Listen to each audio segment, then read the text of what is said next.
வணக்கம் அன்பு நண்பர்களே, welcome back to my channel. இந்த வீடியோவில் நம்ம சூடான சுவையான குடல் வறுவல் எப்படி செய்யறது அப்படின்றத பார்க்க போகிறோம். குடல் ஃப்ரை அப்படின்னு சொல்லுவாங்க இல்லையா, அந்த மாதிரி குடல் ஃப்ரையை வீட்டிலேயே நம்ம சூப்பராக எப்படி செஞ்சு சாப்பிட போகிறோம் அப்படின்றத பார்க்க போகிறோம். இதற்கு நம்ம ஒரு ஆட்டு குடலை நல்லா ஃபஸ்ட்டு வாங்கி சுடுதண்ணியில் போட்டு நல்லா அதை வாஷ் பண்ணணும். அதில் இந்த பிளாக் கலரில் இந்த மாதிரி இருக்குது பார்த்தீங்களா, அதெல்லாம் நம்மளுக்கு வேண்டாம். அப்படின்னா சுடுதண்ணியில் போட்டு அதை ஒரு வாஷ் பண்ணோம் அப்படின்னா அதெல்லாம் நல்லா வந்துடும். அதற்கப்புறம் அது சின்ன சின்னதாக பீஸ் மாதிரி வெட்டி ரெடி பண்ணி வச்சுக்கோங்க. இதற்கப்புறம் என்ன பண்ணணும் அப்படின்றத இந்த வீடியோவில் நம்ம இப்போ பார்க்கலாம். வீடியோக்குள்ளே போகிறதுக்கு முன்னாடி நீங்கள் இன்னும் நம்ம சேனலை சப்ஸ்கிரைப் பண்ணாமல் பார்த்துட்டு இருந்தீங்க அப்படின்னா சப்ஸ்கிரைப் பண்ணி சப்போர்ட் பண்ணுங்கள். கூடவே பெல் பட்டனையும் ப்ரெஸ் பண்ணி ஆல் நோட்டிஃபிகேஷனில் வச்சுக்கோங்க. இப்போ முதல் ஸ்டெப் என்ன பண்ணணும் அப்படின்றத பார்த்துடலாம்.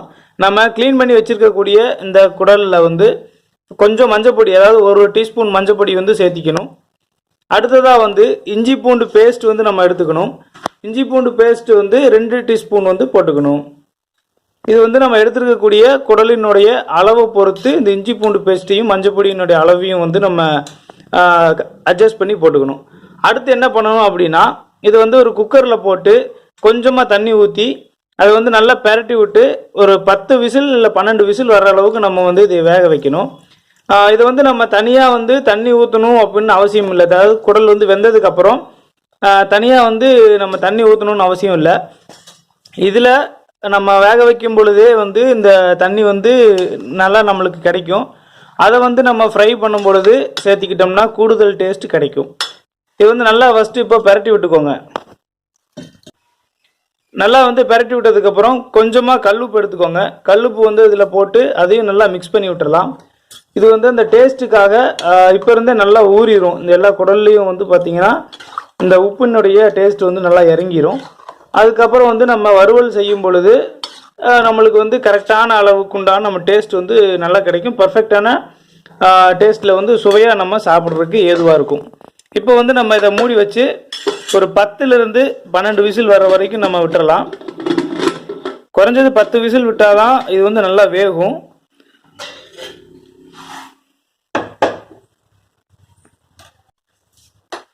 இது ஒரு 10லிருந்து 12 விசில் வர வரைக்கும் நம்ம வெயிட் பண்ணிவிட்டு இந்த வீடியோ நம்ம கண்டினியூ பண்ணிக்கலாம். அந்த 10 விசில் வர்றதுக்குள்ளே நம்ம அதற்கு தேவையான பொருட்களை எடுத்து ரெடி பண்ணி வச்சிடலாம். அதற்கு நாங்கள் எடுத்துருக்கக்கூடிய பொருட்கள் என்னன்றதை சொல்லிடுறேன். சோம்பு கொஞ்சம், பட்டை, அப்புறம் கிராம்பு, இந்த பூ ஒரு பூ எடுத்துக்கோங்க. அடுத்து வரமிளகாய் தூள் எடுத்துக்கோங்க. கொஞ்சம் மல்லிப்பொடி, கொஞ்சம் கரம் மசாலா, கொஞ்சம் தக்காளி, ஒரு தக்காளி இருந்தால் கூட போதும், கொஞ்சம் கருவேப்பிலை, கொஞ்சம் கொத்தமல்லி தழை, கொஞ்சம் கடுகு, இது மட்டும் எடுத்துக்கோங்க. இப்போ நம்ம சட்டி வச்சாச்சு. நாங்கள் கொஞ்சம் டேஸ்ட்டு கிடைக்கணும்னு சொல்லிட்டு மண் சட்டியில் செய்கிறோம். நீங்களும் மண் சட்டி கிடைச்சா அதில் செய்யுங்க. டேஸ்ட் உண்மையிலேயே நல்லாயிருக்கும். அதில் கொஞ்சம் எண்ணெய் ஊற்றிக்கலாம்.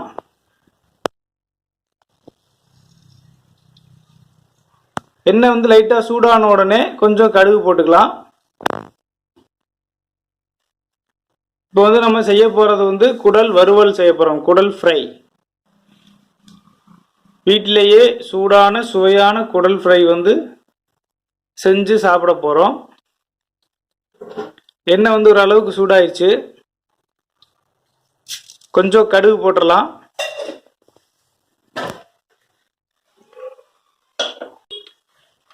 அடுத்ததாக சோம்பு போட்டுக்கலாம் கொஞ்சம்.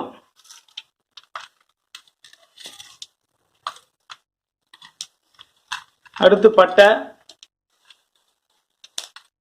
அப்புறம் இந்த பூ ஒரு பூவும் இந்த கிராம்பு சொன்னேன் இல்லையா, அதை அப்படியே நம்ம அதில் போட்டுக்கலாம். அதற்கு பிறகு கருவேப்பிலை கொஞ்சம் போட்டுக்கலாம். அது நல்லா பொரியட்டும்.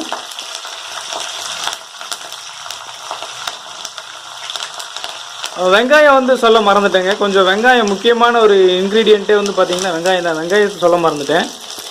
பல்லாரி வெங்காயத்தை நல்லா பொடி பொடியாக நறுக்கி வச்சுக்கோங்க. உங்களுக்கு குடலில் நிறைய வெங்காயம் தேவைப்படும் அப்படின்னா கொஞ்சம் குவான்டிட்டி சேர்த்தி போட்டுக்கலாம். இல்லை எங்களுக்கு வெங்காயம் அளவாக இருந்தால் போதும் அப்படின்னா குவான்டிட்டி கம்மியாகவே எடுத்துக்கோங்க.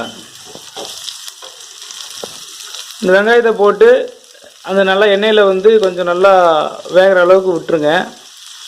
இந்த ஷேடு வந்து இந்த வெங்காய கலர்லேருந்து கொஞ்சம் ப்ரௌன் ஷேடு வர அளவுக்கு அதை விட்டுருங்க. நல்லா வணங்கட்டும். இது வணங்கினதுக்கு அப்புறமா தான் நம்ம இந்த மசாலா பொடியெல்லாம் வந்து போட போகிறோம். இந்த கரம் மசாலா, மல்லிப்பொடி, மிளகாய் பொடி, தக்காளி இதெல்லாமே வந்து நம்ம போட போகிறோம். அதற்கு முன்னாடி வந்து இந்த வெங்காயம் வந்து நல்லா வணங்கிட்டே இருக்கணும்.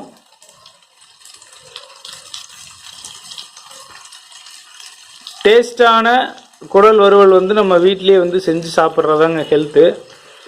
கடையிலலாம் நம்ம போய் வாங்குவோம், கொஞ்சமாக குவான்டிட்டி கொடுத்துட்டு மினிமம் 70-80 ருபீஸ்லேருந்து 100 ருபீஸ் இல்லை 110 ருபீஸ் வரைக்கும் சார்ஜ் பண்ணுறாங்க. குவான்டிட்டி வந்து கம்மியாக தான் இருக்கும். ஆனால் இங்கே வந்து நம்ம வீட்டில் ஒரு கிலோ இல்லை அரை கிலோ பக்கமே நம்ம வாங்கி சூப்பராக செஞ்சு சாப்பிட்லாம். வீடியோ வந்து பார்த்துட்ருக்கீங்க, இன்னும் சப்ஸ்கிரைப் பண்ணாமல் பார்த்துட்டு இருந்தீங்க அப்படின்னா சப்ஸ்கிரைப் பண்ணி ஆதரவு கொடுங்க. இன்னும் பெல் பட்டன் ப்ரெஸ் பண்ணாமல் இருந்தீங்கன்னா பெல் பட்டன் ப்ரெஸ் பண்ணி ஆல் நோட்டிஃபிகேஷன் வச்சுக்கோங்க. வெங்காயம் வந்து நல்லா வணங்கிருச்சு. இப்போ வந்து தக்காளி நம்ம போட்டுக்கலாம். ஒரே ஒரு தக்காளி மட்டும்தான் போட்டிருக்கோம். இப்போது நாங்கள் வாங்கினது வந்து பார்த்தீங்கன்னா க்ளீன் பண்ணதுக்கு அப்புறம் குடலினுடைய அளவு வந்து ஒரு அரை கிலோ பக்கம் இருக்கும். அதற்கு தேவையான அளவு மட்டும் நம்ம இந்த வெங்காயமும் தக்காளியும் எடுத்துக்கிறோம். அடுத்ததாக வந்து கரம் மசாலா போடலாம். கரம் மசாலா வந்து பார்த்திங்கன்னா டேஸ்ட்டுக்காகவும் வாசனைக்காகவும் ரொம்ப ஹெல்ப்ஃபுல்லாக இருக்கும். ஒரு 2 டீஸ்பூன் அளவுக்கு வந்து போட்டுக்கலாம்.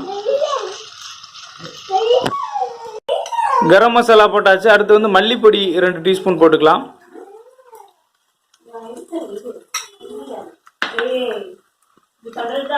அடுத்து உங்களுக்கு தேவையான அளவு காரத்துக்கு தகுந்த மாதிரி மிளகாய் தூள் வந்து போட்டுக்கோங்க. மிளகாய் தூள் வந்து நம்ம நிறைய போட்டோம் அப்படின்னா காரம் அதிகமாக இருக்கும், அப்புறம் காரத்தை கம்மி பண்ண முடியாது. அதனால் அளவான குவான்டிட்டி வந்து மிளகாய் தூள் போட்டால் போதும். இதை போட்டு நல்லா இப்போது நல்லா வணக்கி விட்டுக்கலாம்.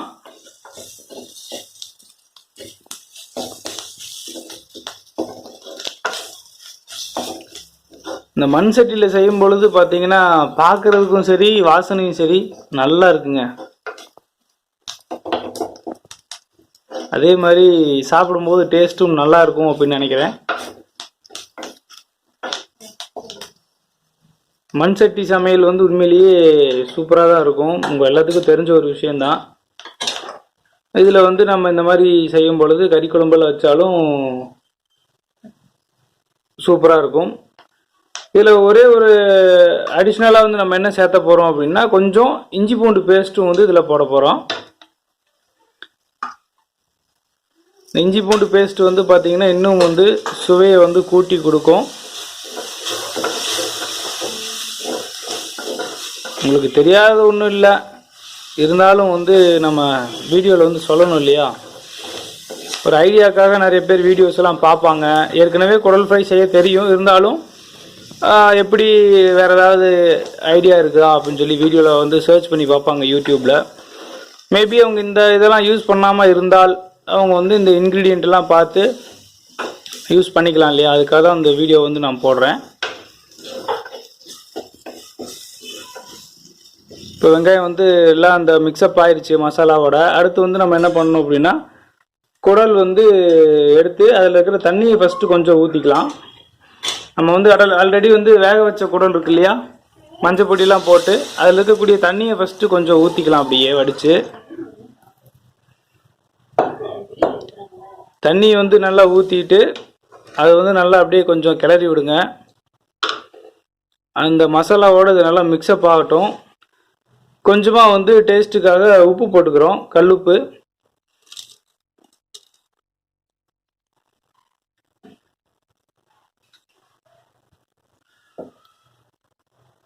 இது நல்லா கலக்கி விட்டுருங்க. அது கொஞ்சம் நல்லா ஹீட் ஆன உடனே நம்ம வந்து வேக வச்சிருக்க குடலை வந்து எடுத்து அதில் போட்டுடலாம்.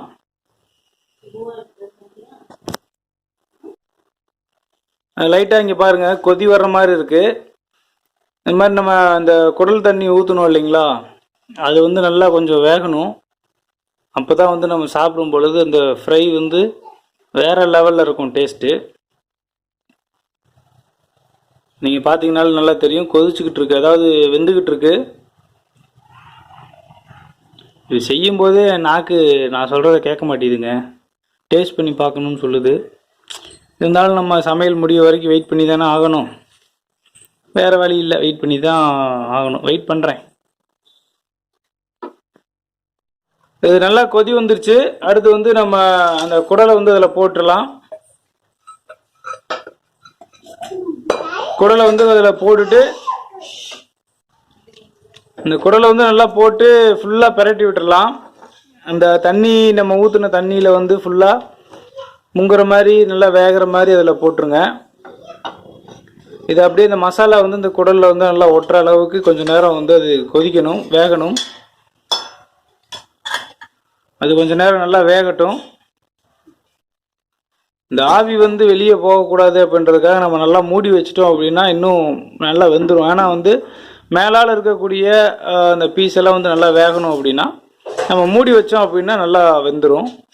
அதனால் இது வந்து ஒரு மூடி போட்டு மூடி வச்சிடலாம். இது வந்து நல்லா இப்போ வெந்துருச்சு.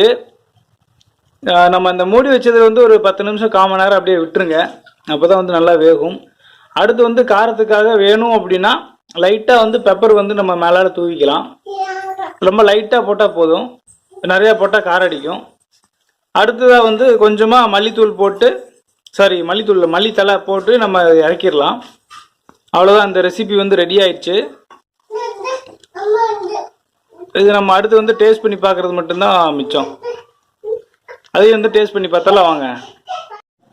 சுவையான குடல் ஃப்ரை வந்து ரெடி ஆயிடுச்சு. இப்போ வந்து நம்ம இதை சாப்பிட வேண்டியது மட்டும்தான் பாக்கி. நான் சாப்பிட்டு பார்த்தேன், உண்மையிலேயே ரொம்ப டேஸ்ட் வந்து சூப்பராக இருக்குது. நீங்களும் வந்து ட்ரை பண்ணி பாருங்கள், வீட்டில் செஞ்சு சாப்பிடுங்க, சத்தான உணவு.